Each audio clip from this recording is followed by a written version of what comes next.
Salve pessoal, tudo bem? Aqui, doutora Jaqueline Flores, intensivista. Se você encontrou esse canal, provavelmente você deve estar passando por alguma situação muito difícil com algum ente querido internado na UTI. Então, primeira coisa, eu sinto muito que você esteja passando por isso. Não é fácil e não vai ser fácil. Mas você escolhe como quer passar por esse processo. Tem algumas formas de passar de uma forma mais leve e é por isso que eu estou aqui, para te ajudar. Então, nesse vídeo, a gente vai falar sobre o que é UTI. UTI é Unidade de Terapia Intensiva, então é uma unidade dentro do hospital onde todos os cuidados são muito intensivos. Eu tenho profissionais, médicos, fisioterapeutas, nutricionistas, enfermeiros, que estão lá disponíveis 24 horas para cuidar do seu familiar. Pode ser que você se angustie só de ouvir falar no nome UTI. Isso acontece porque é um ambiente em que a gente se depara diretamente com a finitude da vida, com a possibilidade de que um dia nós vamos morrer. E a UTI, além disso, ela é um ambiente que nos afasta dos nossos familiares, né? Deixa o familiar lá, sabendo que ele está super grave, muitas vezes por não ter uma postura de uma UTI humanizada, que isso a gente vai falar nos próximos vídeos. É uma UTI que afasta um pouco a família e aí a gente fica lá com o nosso doente, nosso familiar, doente internado lá, sofrendo, sem saber o que está acontecendo, com 1, 2 visitas por dia, então é bastante angustiante.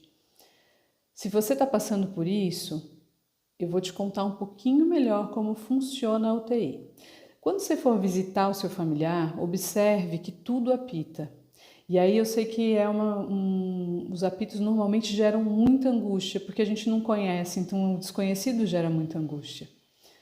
Os apitos acontecem porque o médico, o fisioterapeuta, o enfermeiro precisam estar disponíveis 100% do tempo. Então, às vezes, por uma desatenção, eles podem não perceber alguma coisa e é por isso que tudo apita. Então, tudo, até a cama apita, né? Então, a medicação que está acabando, alguma alteração de frequência cardíaca, alguma alteração de pressão, de hemodinâmica. Então, procure não focar nesses apitos. Esses apitos, eles não são para o familiar, eles são para os profissionais estarem 100% do tempo disponíveis. E normalmente os apitos, os alarmes, né, dentro da UTI, eles são customizados para cada paciente. Então, paciente que tem uma frequência cardíaca mais baixa, a gente deixa setado o alarme um pouquinho mais baixo. Então, procura não focar nisso, que isso não vai te fazer bem, vai te gerar angústia e você não consegue mudar. Então,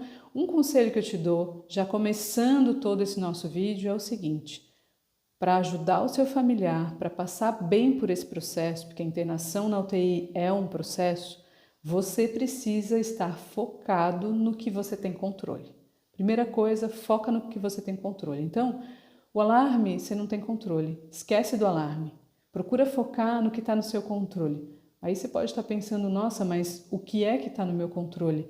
Meu familiar está doente, está grave na UTI, não sei se vai voltar para casa. Isso é uma questão que é muito pesada e que pode acontecer, infelizmente. Então, apesar de ser difícil, de ser duro, é uma questão que não está no seu controle também. Então, não foca nisso. Não foca nessa angústia de será que o meu familiar vai sobreviver? Isso não está no seu controle. O que você pode fazer para ajudá-lo a passar por esse processo? O processo de internação na UTI é um processo bastante doloroso, né? Às vezes o paciente está entubado, a intubação depois, quando ele é extubado, quando é tirado o tubo da garganta, às vezes o paciente evolui com delírio, confusão mental. Então é um processo bastante demorado. Eu costumo dizer para as famílias dos meus pacientes, é um dia de cada vez, né?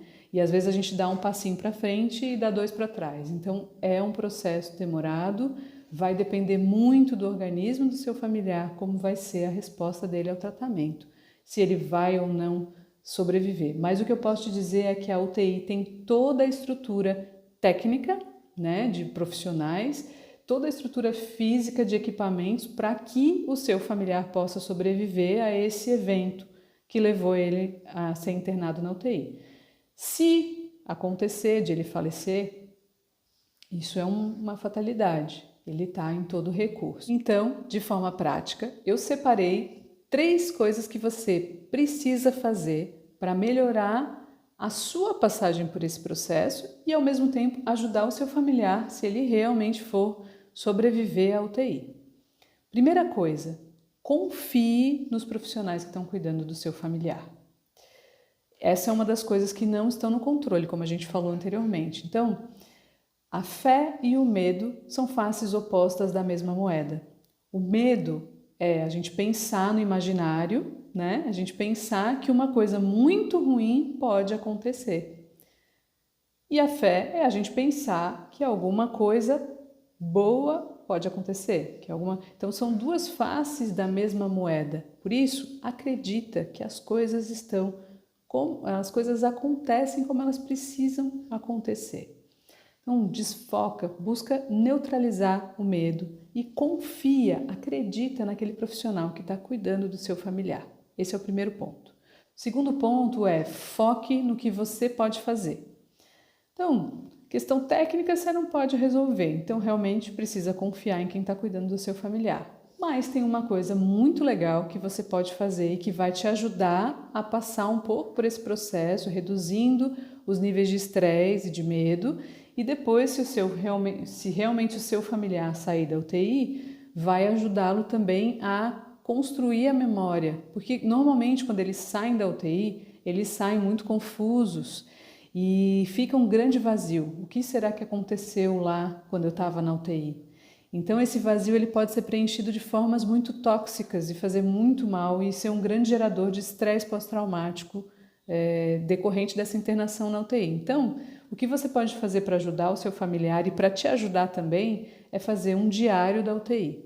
De uma forma simples, se você preferir gravando, né, por voz ou filmagem ou escrevendo mesmo, o dia a dia tal, bem simples, dia tal, fulano de tal foi o médico que cuidou de você estava assim assado, estava sedado, mais profundo, não acordou, tal. Então, é importante esse registro, porque se realmente o seu familiar sair da UTI, ele vai ter alguns questionamentos. E a gente não lembra, a gente está tão consumido com essa ansiedade que a gente não lembra. Então, procura fazer de uma forma simples, né, sem sobrecarregar a equipe, usa isso como sendo também uma terapia para você.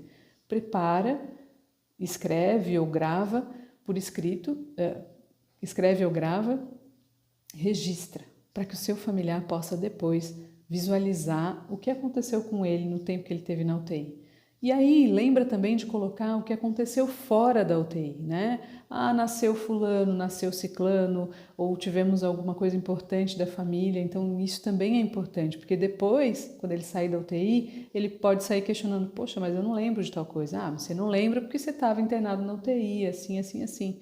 Então, estando registrado no diário, ele pode entender um pouquinho melhor esse processo pelo qual ele passou. Então, segundo ponto, faça o diário da UTI. Se você tiver dúvidas sobre isso, comenta aqui no vídeo que eu posso te ajudar também a escrever isso melhor, da melhor forma. Focar no que está no seu controle vai reduzir um pouco a sua ansiedade, o seu medo. Então, essa questão do diário, ela também pode ser muito benéfica para você mesmo, tá? Lógico, lembra que tem a questão, pode infelizmente acontecer de mesmo com todo cuidado, com todo recurso, seu familiar não sobreviver à UTI. Isso é um fato. Mas vamos trabalhar no positivo, né? Nem tudo está no nosso controle, vamos focar no que a gente pode controlar. E a terceira coisa, não menos importante, é cuide de você. Se permita, mesmo passando por todo esse processo que é sofrido, que é difícil, eu sei como é, porque eu já tive também do outro lado, um dia aqui no vídeo vou comentar sobre isso, mas ainda não dá, ainda não consigo, acho que eu preciso de um pouquinho mais de tempo para preparar um pouquinho melhor, de uma forma que possa ajudar você. Terceiro ponto, então, foque em você, em como você está. Se permita, sim, chorar, sofrer, mas busque, mesmo que seja 10, 15 minutinhos por dia de contato consigo mesmo, seja uma meditação, seja um contato com a natureza, mas um momento seu, independente de todas as preocupações, das contas que precisam ser pagas, das coisas que precisam ser feitas. Foque em você. Se permita. Se você chegou até aqui no vídeo, eu espero ter de alguma forma contribuído para que você passe por esse processo da UTI de uma forma um pouco leve. Eu sei que não é fácil, mas a gente trabalhando o nosso foco de atenção, a gente consegue melhorar muito esse processo e facilitar muito essa passagem pela UTI. Se você gostou desse vídeo, eu posso te pedir um favor? Eu estou começando agora, como você deve estar vendo, e eu quero muito, eu sonho que um dia as UTIs possam ser lugares mais humanos, tanto para se trabalhar, quanto para as pessoas poderem efetivamente sobreviverem de uma forma mais coerente à UTI. Porque a gente vê que muita gente sai da UTI, mas demora muito para se readaptar à vida normal, enfim. Então, se você gostou desse vídeo, eu posso te pedir para compartilhar ele? E se puder também se inscrever no meu canal, eu te agradeço. Que esse processo para você seja um processo leve. Até o próximo vídeo.